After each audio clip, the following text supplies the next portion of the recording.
दोस्तों, राधे राधे। मैं हूँ संगीता यादव, अपने यूट्यूब चैनल पे आप लोग का स्वागत करती हूँ।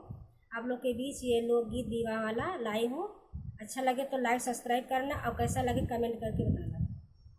ठावे ठाव बसे हैं भगवान मोरी गुइया ससुररिया में, सब्जी बिना दुल्हारी सियाल मोरी गुइया ससुररिया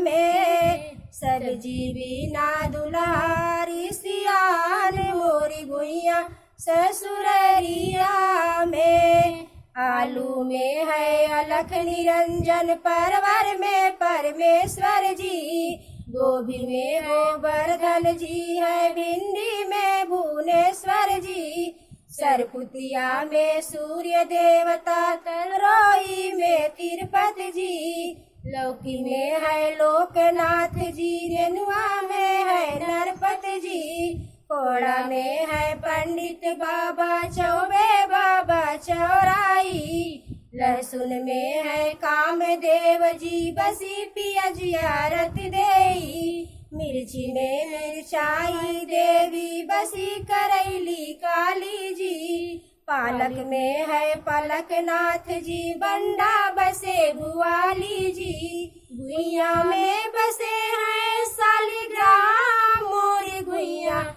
ससुररिया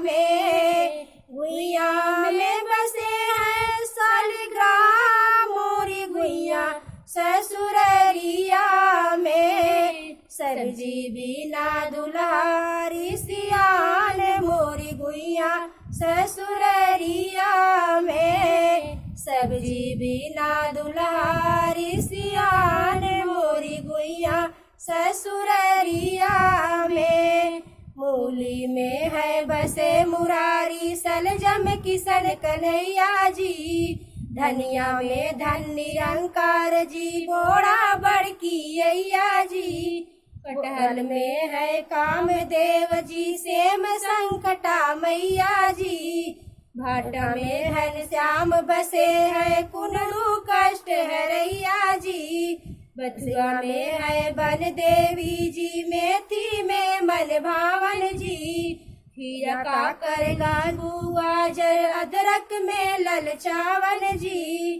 खीरा काकर नींबू गाजर, अदरक में ललचावन जी, लाल टमाटर लक्ष्मण भैया, सिया राम है सोवा जी, जितनी सब्जी उतना देवता, सोच के दुल्हा रोवा जी, के का खाई के कर छोड़ी जान मोरी गुइया ससुररिया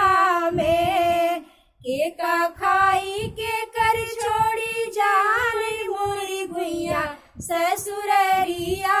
में, सब्जी बिना दुल्हारी सियाल मोरी गुइया ससुररिया में, सब्जी बिना दुल्हारी सियाल मोरी गुइया ससुररिया में।